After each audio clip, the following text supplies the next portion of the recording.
Miss Dabaglita! With Tita Cora and Kapitana Sisa. Same, pero iba! We are number 106.7 Energy FM. Pangga, wag mong sabihin radyo. Sabihin mo.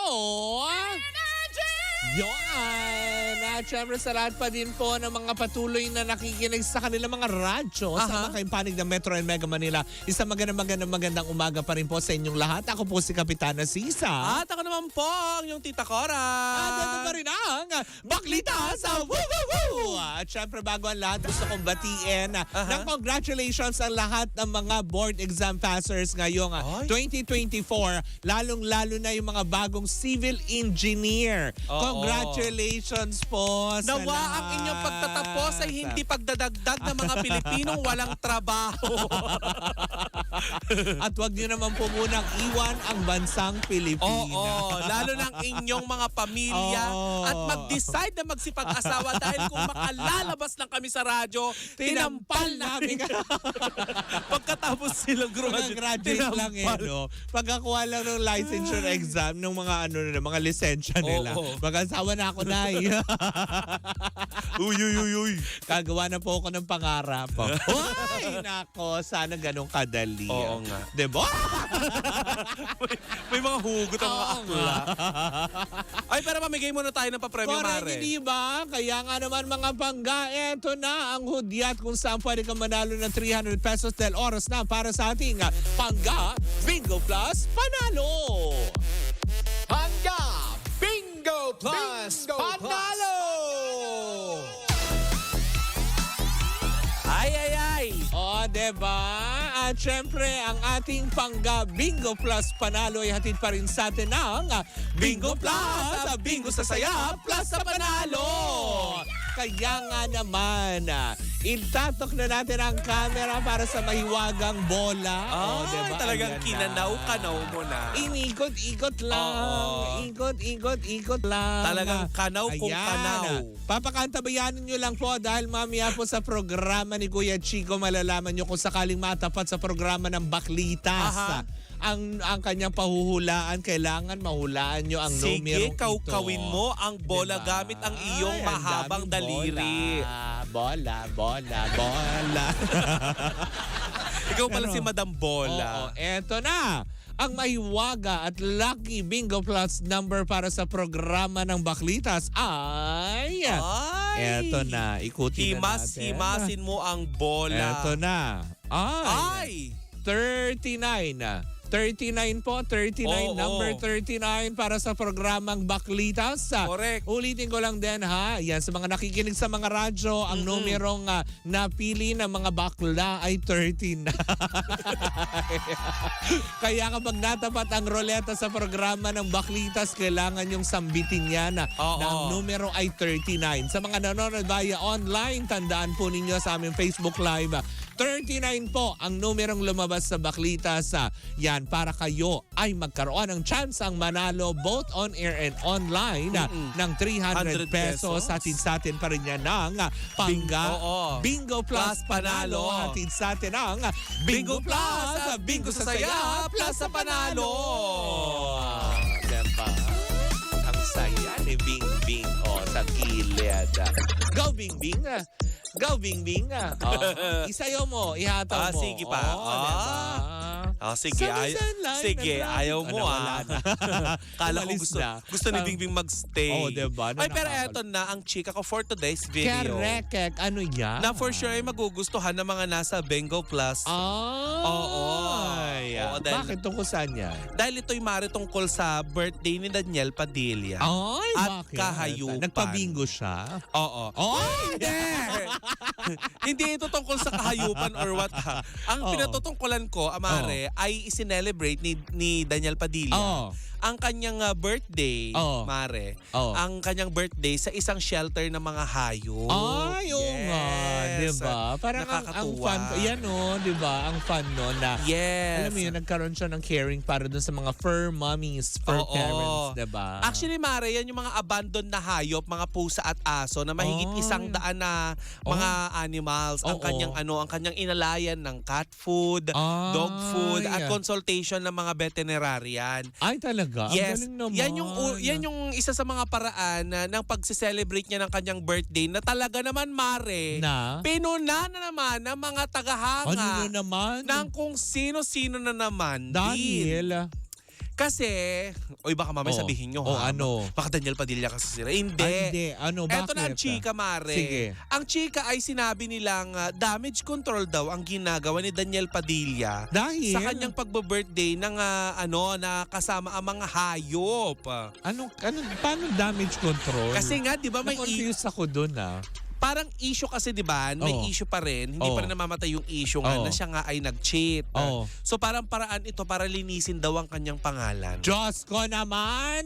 So sa lahat ba ng nagloko, ganon, hindi naman natin sinasabi nagloko Sa lahat ba naman nakagawa ng kasalanan, pag gumagawa ng ganitong klaseng act, nililinis yung kanilang konsensya, ganon? Eh di ba nga dati may chika din yung mga bokbok Ano? na damage control daw dahil namimigay daw si Ma'am si Carla ng ayuda.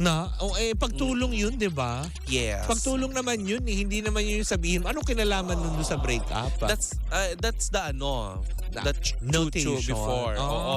Pero Mare, eto nakakatuwa. Oo. Hindi lang doon niya sinelebrate yung kanyang birthday. Saan Actually, pa? dinedma lang naman ni Daniel Tama, Padilla totoo yun. naman, dapat lang. Oo. Oo. Yung child house, alam mo yung child house? Yung parang bar ba yan? Huy! Ay. Ano ba yan? Bar ba yun? Yung Mare, parang Oo. ano ito, parang lugar ito kung saan may mga kids na merong okay. may Oo. karamdaman. Okay, yan yung pangalan. Yes. Akala ko nag-celebrate siya sa bar. Sorry, my mistake. Nag-ano siya, It was lapse of judgment. Child house bar. Hindi kasi, kaya nga nagtatanong ako, di ba? Nakakaloka. Tapos, But anyway, yun na nga, Mare. Ang nakakaloka nga yun nun, Mare, hindi pa rin mamatay-matay talaga yung mga chika na itong si Daniel Padilla nga, dahil nga dun sa ginawa niyang pagbe-birthday na yon, parang ginawa niya ito para hindi linisin yung magmamadali kanyang yung Blackpink. Oo. Ikaw naman Blackpink. Hindi magmamadali yung Blackpink. Oo. Ba't ba nagmamadali yung... Ano ba to, Direk? Ba't ba nagmamadali itong Blackpink? Hindi naman natin sila inaano. Bakit ba nagmamadali ang Blackpink? Inaano kayo? Kaya nga. Pagsabihan nyo nga yung Blackpink na Buti yan. na hindi sila sumunod. Oo. Blackpink! Eh, pinag-uusapan pa natin si Daniel Padilla. Diba? Pero Mare ha, child house tapos bar, klaka. Ay, pero alam mo Mare, sinelebrate niya din naman yung birthday niya with his family. Correct. Ito sa ba, Mari, Batangas. yung kumakalat na, kasi nakasando rin siya dun Ito yung tibay nag-celebrate sila nung gabi. Tapos kumakanta siya. Na, ano ba yung parang kinanta niya na... Hindi ko na nakita yung pagkanta niya, Mare. Binigyan na naman ng pakahulugan kasi may doon, may quote and quote doon na naisama sa kanta na parang shocks, meron na siyang, may kapiling na siyang iba. Talaga? Oo, yung mga ganun, yung kinakanta niya during the celebration itself. I don't know kung yung birthday celebration ba, yun yung kumakalat na viral video. Correct. Kaya tuloy sabi na naman ng mga tao, ay totally, hindi pa rin siya move on kasi nasa hurt pa din siya. Na although alam na niya, tanggap na niya yung sitwasyon. Baka kumanta lang naman yung tao. Oo, diba? Ng mga tipong kayo kaagad makapag-connect na naman kayo, diba? Na kung makalalabas lang kami dito kasama ng Blackpink. Sabi ng Blackpink. Oo. Kantang-kanta na kami. Blackpink, gano'n. Pero yun na nga, Mare, ang nakakaloka, dito sa Blackpink. Ay, dito sa kay DJ. Kasama niya nag-celebrate ang kanyang mother and father. Yun naman talaga. Yes, Importante doon. sa Batangas. Kasama din niya sila Ma'am si Carla. Ang bongga dahil may fireworks. Ay, in fairness. Parang birthday lang din ni Meme. Ay, Ay, talaga ba? Oo. Pero alam mo, Mare, nakakatuwa nito kasi yung pagbe-birthday niya nakasama yung mga hayop. Oo. Alam mo, kailangan talaga natin, Mare, na maski papaano kung meron tayong extra, mag-donate din tayo. Sa mga talagang nangangalaga tulad na nung ganong shelter na yun na talagang, alam mo yun, maganda yung ganyan eh. Diba? Na hindi lang yung tipong sabihin mo na tipong, oo, sasabihin na nga natin sa tao ka magkaroon ng concern. Pero syempre sa kahit na anong mga buhay, kahit pahayop yan. Diba? At saka lalo na ngayon, Mare, stray cats and dogs kasi yung mga binigyan ni DJ. For sure nakarating kay Daniel Padilla, yung balita kamakailan na ilang aso na naggagagalaya dito sa may Quezon City. Oh. Nalapnos yung kanilang mga paa dahil sa init ng kalsada. Oo, diba? Grabe kasi ang init talaga. Kung yung tao nga, diba, nahihimatay, hayop pa kaya. Correct. Pero yung jowa mo na lang ang hindi pa nahihimatay. Samantalang hayop din naman. Charis, hindi ka magiging bitter. Hindi lahat ng hype na sa shelter. Oo. Yung iba katabi mo. Hoy. Wala dito. Grabe naman. Ex nga, bakit mo katabi yung ex mo? Ay, hindi. Minsan ka sa kasama, 'di ba? Sa bahay. Dahil, alam mo yun, Kayo pa. naniniwala pa dun sa sa stage na tipong hindi magbabago pa yan. Ay nako, Oo. tigilan niyo. Napagdaanan na yan ng Katniel. Di ba ang tagal daw nagtiis ni Catherine? Ay, oo nga. No. But anyway, at least nakikita natin na nag-move on na yung dalawa. Correct, mabuti na yung kinalalagyan ng kanilang karera. At the same time, Lalo diba? na si Catherine. Oo.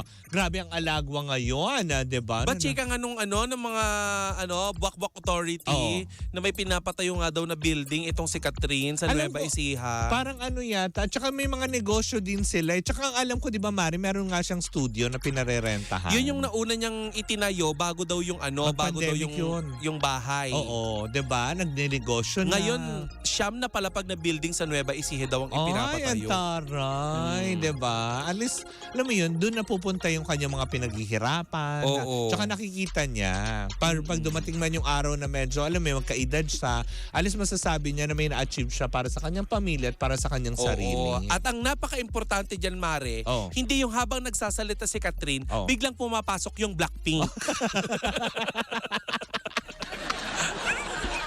Si Catherine ba? Oo. Sino si Catherine? Si Daniel yung pinag-uusapan. Hindi, si Catherine din eh. Baka mamaya habang nagsasalita, biglang Blackpink. gumaganon si Blackpink. Blackpink. Ganon. Ay nako, Mare, so much to that. Hindi, diba? Maging happy na lang din tayo. Happy naman tayo. Ulitin lang din namin sa mga nambabash pa rin kay DJ, diba? Oo. Alam niyo, kung hindi niyo naman na gustong sundan yung tao, diba? May choice naman din po kayo na wag na po siyang hanap-hanapin. At saka kung hindi naman din tayo nakakatulong at hindi rin naman natin nagagawa yung ginawa niya. Truth. Huwag na tayo magsalita. Diba? Kasi maaring sa atin walang silbi yun, pero sa hayop kasi meron. Oo, diba? Parang dyan sa kinakasama mo, diba? Yun yung mga nakikinig ngayon. Ano bang inaano mo? Diba? Yung mga nakikinig ngayon, diba? Nagtsaga ka nga dyan ng ilang taon eh, diba? Bagay, oo. Diba? Be kind to animals. Ha?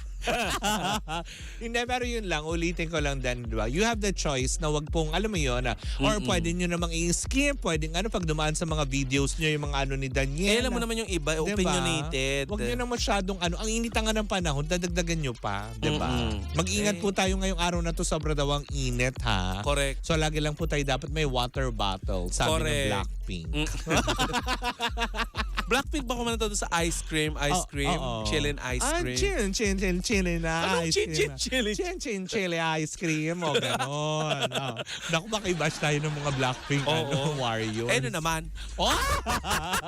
Pumapasok yung idol nila nagsasalita pa tayo. Pumapasok din naman. Bakit ba? Pagtatanggol tayo ng mahiwagang salamin. Anong dapat sabihin? Nako, yung mga yung mga Bini. in fairness. Sinabihan ni Sian Gasa na dalawa lang ang maganda, lahat pangit. Ay, bakit? Grabe. Ay, paalam na tayo, Mare. Ganun talaga pag marunong kang sumayaw, hindi ka lang din yung nag-ano ng skandal. Blackpink.